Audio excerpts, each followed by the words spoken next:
wanted to jump on here and give you all a quick update on how I'm feeling.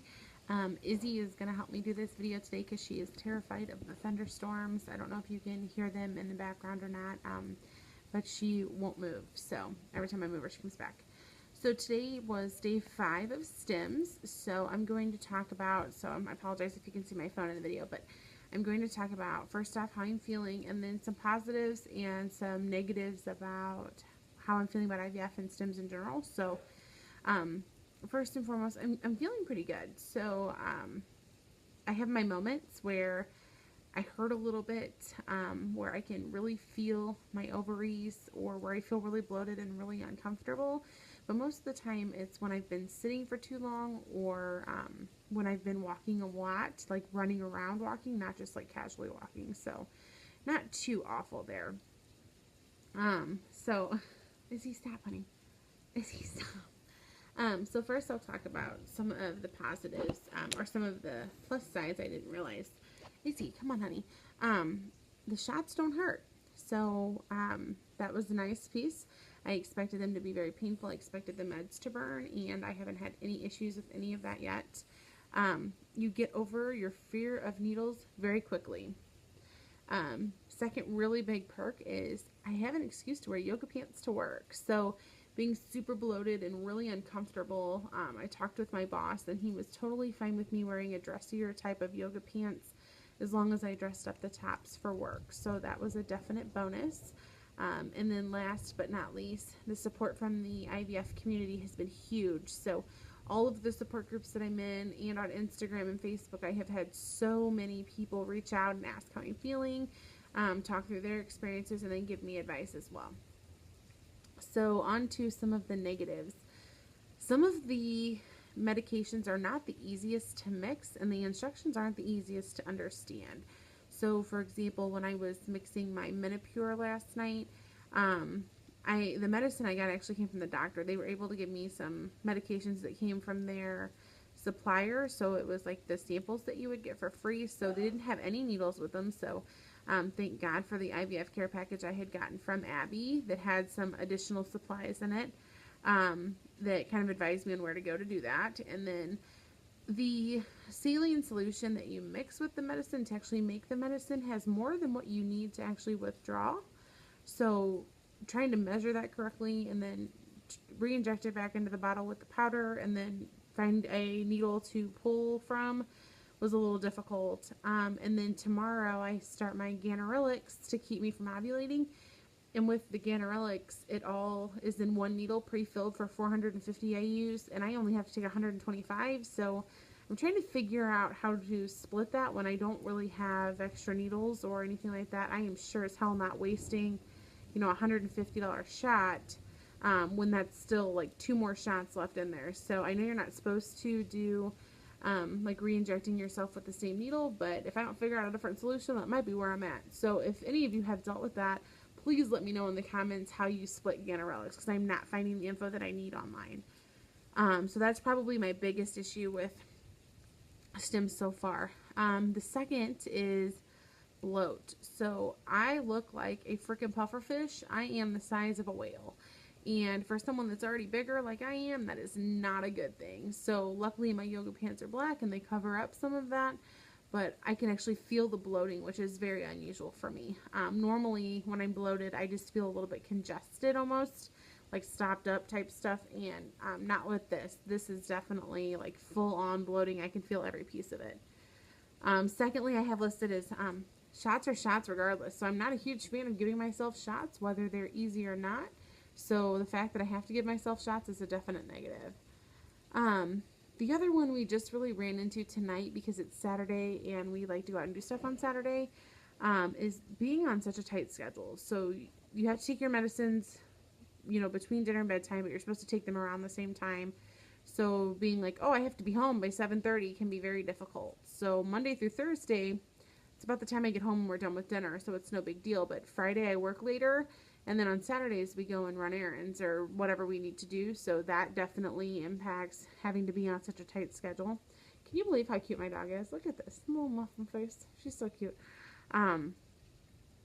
Next I have all the blood work. So The blood work is definitely substantially more painful for me because the only place that they can ever get blood from me is on my hands, or with multiple sticks in my arms. So yesterday I had to go get more blood work done to check my E2 levels, and she had to stick both of my hands to get the blood, and I have massive bruises. You really probably can't tell in this video because I'm doing it on my iPad, so the quality is pretty bad, but like I have this awful bruise right in the middle of my hand.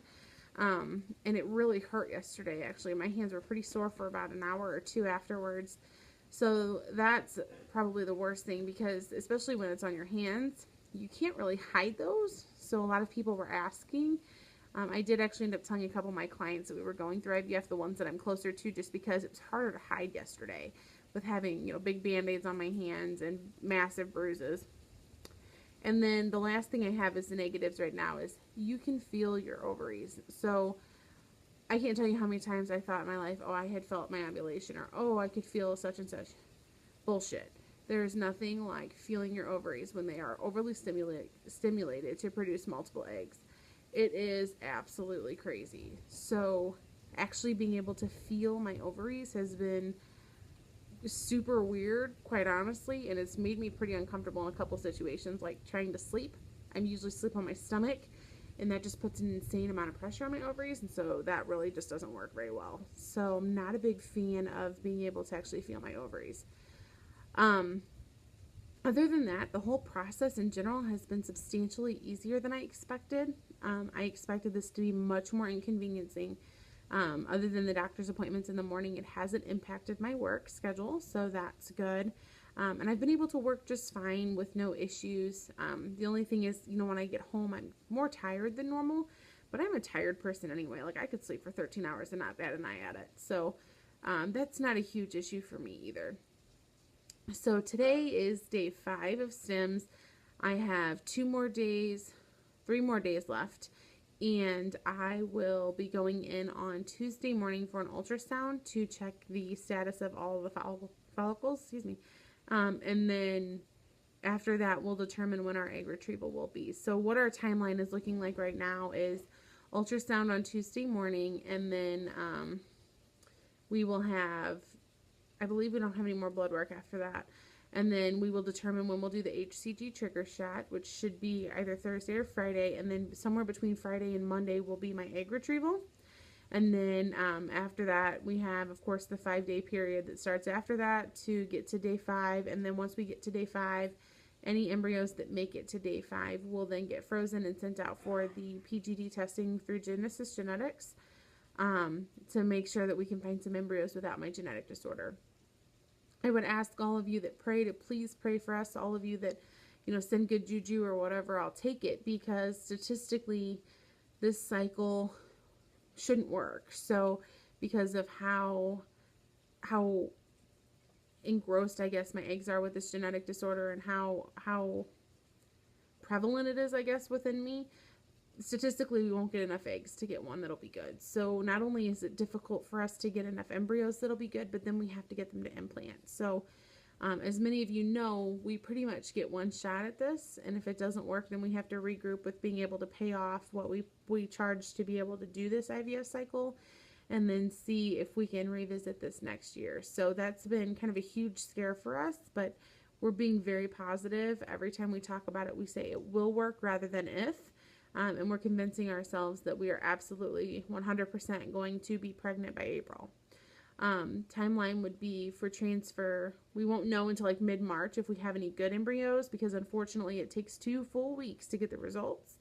And my IVF coordinator said it really does take 2 full weeks. So that's going to be the longest 2 weeks of my life. So yeah, you guys might have to entertain me in that time frame. But then after that, it should be about the time I start my period, which would be 21 days after that before I can transfer. So the good thing is, because we're doing a frozen embryo transfer, my doctor's office wants to do the progesterone suppositories rather than the shots. So I will not have to do the PIO shots in the butt. I am pretty excited about that. So otherwise, that's our timeline right now, and that's about how everything is looking for us. I've had a couple really great friends here on YouTube that have all had their recent positives, and I just wanted to say congratulations to a few of them as I close out my videos. So Ashley B has recently reached her 6-week mark. Miriam S has reached her 11-week mark, and then Abby at TTC Dreambound 88 reached her gender reveal and found out they're having a little girl. So congratulations to all of you ladies, and thank you for your constant support towards me as well. And if you would, I would love for you guys that follow me that don't follow them to check out their pages or their channels and watch their videos as well, because I think you'll be floored at how wonderful those women are. So yeah, other than that, I will keep you guys updated. I have a few more videos coming out. I have a Fitbit review and a review on the baby booster protein shakes that I had told you guys about before. So keep an eye out for those, and until then, have a great night.